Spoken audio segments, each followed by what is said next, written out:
News 18 के digital platform पर आपका स्वागत है। मैं हूं आपके साथ पुनीत और मेरे वरिष्ठ सहयोगी अंकुर जी मेरे साथ मौजूद हैं। एक बड़ी खबर इस वक्त आ रही है पड़ोसी मुल्क पाकिस्तान से। वहां पर एक बड़ा फैसला लिया गया है और बड़ा फैसला जो हुआ है आसिम मुनीर को लेकर हुआ है। ये फैसला क्या है, इसके मायने क्या है, क्यों फैसला लिया गया है, क्या चौंकाने वाली ब्रेकिंग न्यूज़ है, ये समझते हैं अंकुर जी से। क्या खबर आई सर?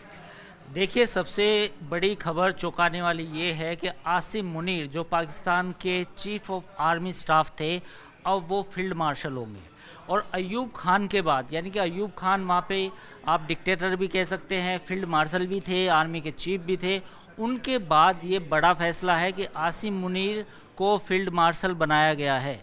तो आप इसके मायने क्या है? इसके मायने ये है कि पाकिस्तान में सबसे पहले तो ये मान के चलिए आप कि उन्हें लगता है कि उनकी जो भारत और पाकिस्तान के बीच में जो 2.5 से 3 दिन की जो जंग हुई उसमें उनकी जीत हुई है, नंबर 1।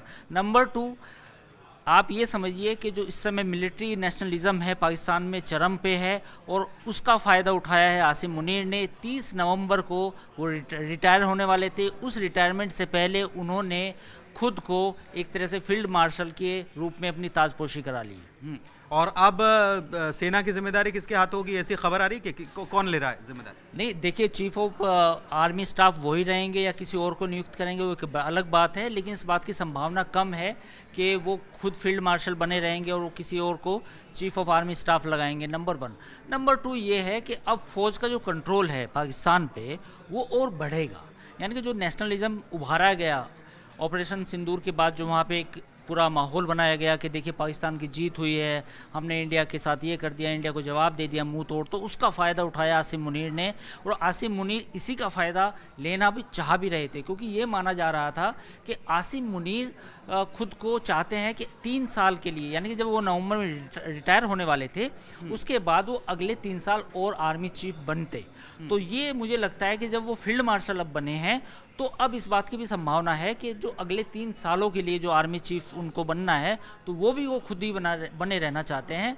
और इस समय जो शहबाज शरीफ की जो गवर्नमेंट है उनके पास अब विकल्प कम है, अब उनके पास ऑप्शंस कम है कि वो आसिम मुनीर के खिलाफ उनको एक एक्सटेंशन नहीं देंगे या फिर आसिम मुनीर को के खिलाफ कुछ भी करेंगे। तो इस समय फ़ौज, यानी कि जो फ़ौज है पाकिस्तान में, उसने अपने आप को मजबूत किया है। और जैसा कि होता आ रहा है कि जब जब भारत के साथ कोई भी जंग होती है उसके बाद पाकिस्तान की जो फ़ौज है वो वापस बाउंस बैक करती है।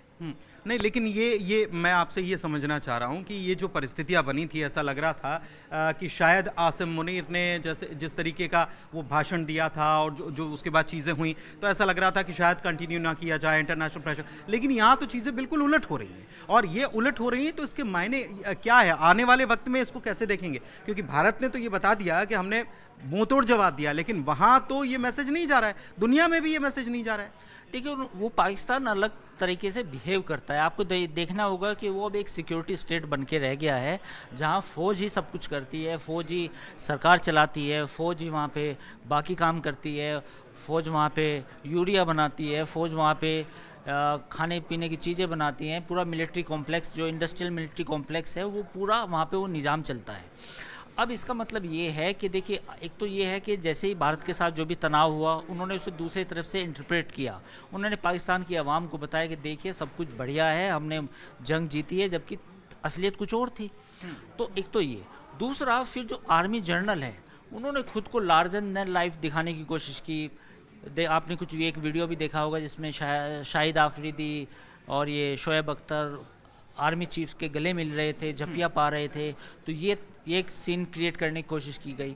तीसरा, जो सिविल वहाँ पे गवर्नमेंट है, चाहे कोई भी पार्टी हो, पीपीपी हो, पीएमएलएन हो, अब वो इस पोजीशन में है नहीं कि आर्मी का विरोध करे।